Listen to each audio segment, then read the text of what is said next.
ঘৰুৱা জুতিলৈ আজি স্বাগতম জনাইছোঁ।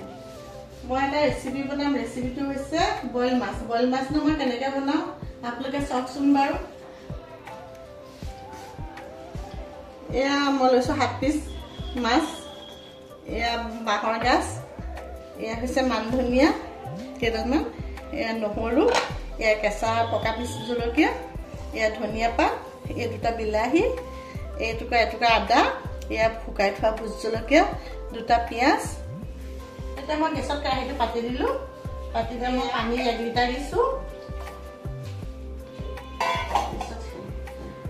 এই 1 লিটাৰ পানীত মাছ পিচ দি দিম। আপোনালোকে বইল মাছ খাইছেনে? তেনেকৈ চাবচোন আজি বইল মাছখন কেনেকৈ হয়। এই মাছ পিচ দি দিলোঁ, সিজিব দিম। এতিয়া ঢাকনখন দি ঢাকি দিম মাছখিনি গৰম হ'বলৈ। এতিয়া এখন দেখুওৱা পিঁয়াজটো 2টা যে, এই 2টা কাটি পেলাই দিছোঁ। তাৰপৰা এই বিলাহীও কাটি দিছোঁ। এয়া নিমখ দি দিছোঁ জোল অনুসৰি। তাৰপিছত এতিয়া ঢাকি দিম সিজি থাকিবলৈ।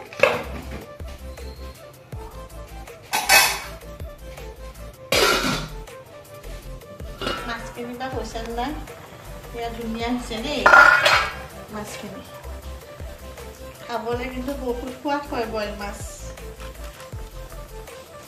এয়া জলকীয়া দিলোঁ, ভোট জলকীয়াখিনি, এয়া কেঁচা জলকীয়া দিছোঁ। বাঁহৰ গাজ থৈছিলোঁ যে, সেই বাঁহৰ গাজখিনি ঢালি দিছোঁ। এয়া সিজি থাকিব ধুনীয়াকৈ। কোনে কোনে খাইছে বাৰু বইল মাছ? যিসকলে খাইছে বইল মাছৰ জুতি পাব সেইসকলে।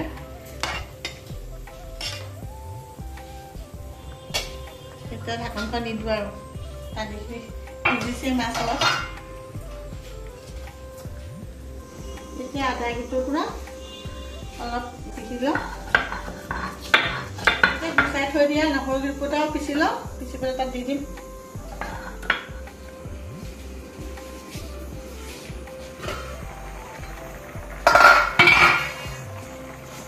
নহৰুখিনি দি দিলোঁ। এতিয়া আদাখিনিও দি দিছোঁ।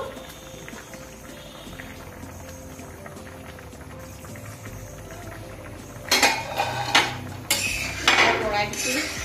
বইল মাছ হৈছে দিছে।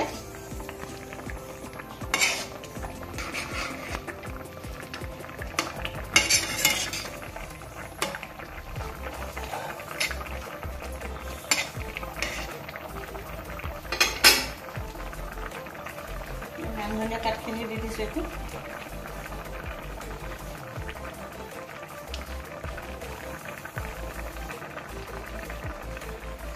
অলপ দেৰি ঢাকি দিওঁ। ঢকাৰ পিছতে বইল মাছ হৈ যাব। তেতিয়া কেঁচা মিঠাতেলখন দি দিলোঁ।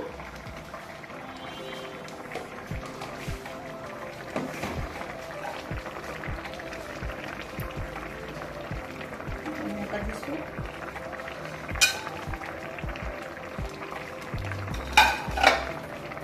এয়া মোৰ মাছৰ বইল হৈ গ'ল।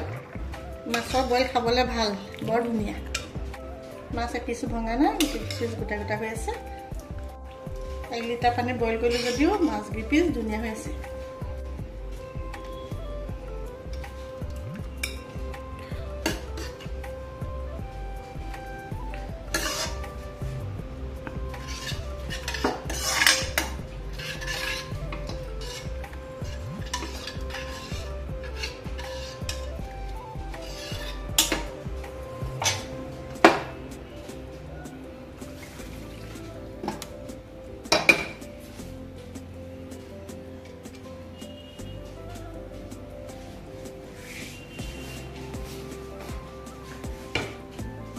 বইল মাছ হৈ গ'ল।